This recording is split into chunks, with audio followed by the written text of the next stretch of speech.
Certains fabricants limitent artificiellement la durée de vie de leurs produits, l'obsolescence programmée, une pratique qu'ABE vous prouve et dénonce ce soir.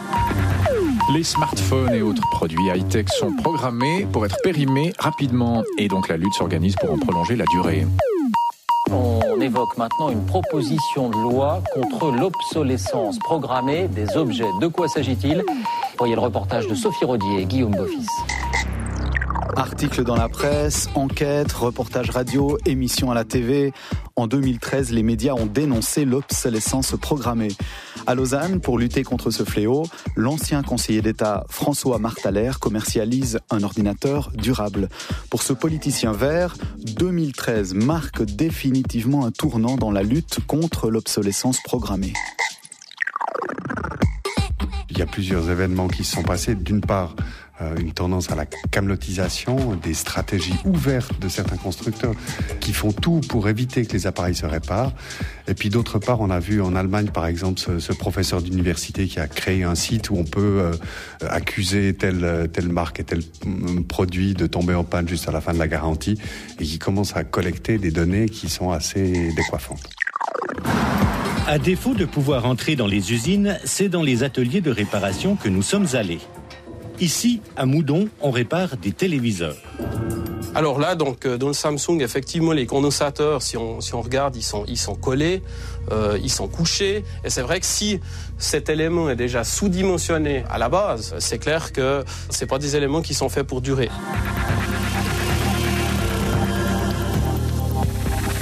François Marthaler, selon vous, quelle devrait être la durée de vie idéale d'un appareil ? Idéalement infini.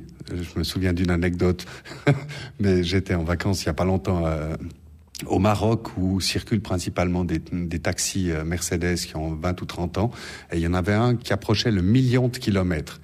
Et j'ai eu cette idée d'occidental stupide de demander mais à partir de quand est-ce que vous arrêtez de réparer puis que vous rachetez même une nouvelle Mercedes d'occasion.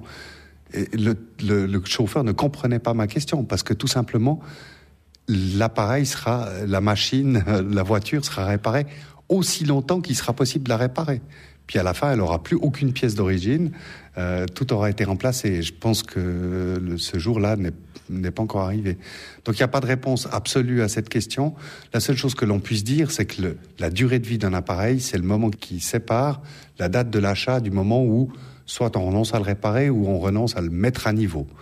Or, ça dépend effectivement du consommateur, mais ça dépend aussi du constructeur, parce que l'aptitude à être réparée ou à être mise à niveau est clairement dans les mains ou de la responsabilité du constructeur. N'importe qui peut dire non. Non, non, non. Chez Orange, nous préférons dire « chez nous, tu peux ». Et nous le disons aussi souvent que possible.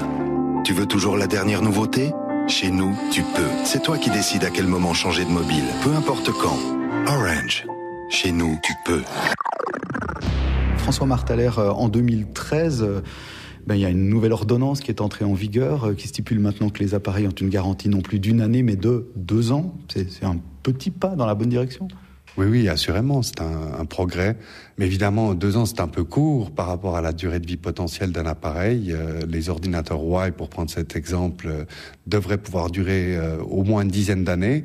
Le premier ordinateur de la bonne combine a duré 20 ans, grâce à des pièces cannibalisées sur de vieilles machines existantes. Donc, on peut pousser le bouchon beaucoup plus loin.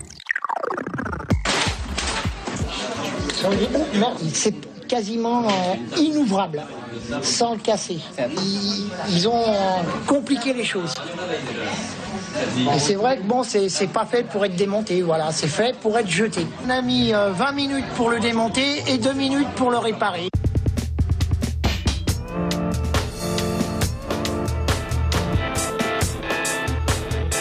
François Marthaler, quel conseil donner aux consommateurs qui ont envie d'échapper, d'éviter l'obsolescence programmée ? Qu'est-ce qu'on peut leur conseiller au moment d'acheter un appareil électronique, un ordinateur, une machine à café ? L'accessibilité des vis, est-ce qu'il y en a déjà ? Est-ce que le boîtier est collé ou est-ce qu'il est vissé ? Alors bon, ça suppose déjà une petite connaissance technique, mais on peut peut-être tester le vendeur pour savoir ça. Vraisemblablement qu'il ne saura pas vous répondre, ce qui fait que dans l'idéal, ce qu'il faudrait faire maintenant, c'est développer un label réparabilité. On pourrait même imaginer qu'il y a un label qui certifie que le 90 ou 95% des composants vitaux de l'appareil peuvent être remplacés par des éléments standards que l'on peut se procurer sur le web ou dans n'importe quel bon service technique ou marchand de produits électriques ou électroniques.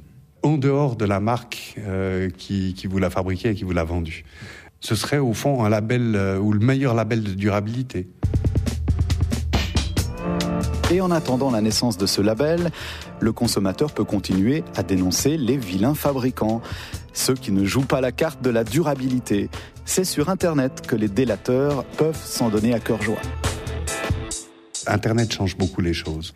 De plus en plus aujourd'hui, on achète sur Internet, ou en tout cas on se renseigne sur Internet, et assez rapidement, on voit les moutons noirs apparaître. On sait en tous les cas ce qu'il ne faut pas acheter, parce que ça se répand comme une traînée de poudre.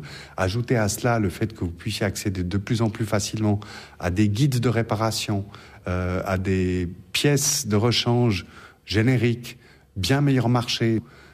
Au jour d'aujourd'hui, si une marque, un fabricant d'appareils veut vous vendre une réparation, surtout pour vous inciter à acheter un nouveau produit en disant il y a pour 300 francs de travail ou il y a pour 3 heures de travail et 250 francs de pièces, et que vous tombez sur ifixit.com sur la description de la panne qui vous dit qu'en une demi-heure c'est fait puis que les pièces se vendent aux particuliers pour 120 francs, je pense que celui qui vous a fait le devis aura du mal à le justifier.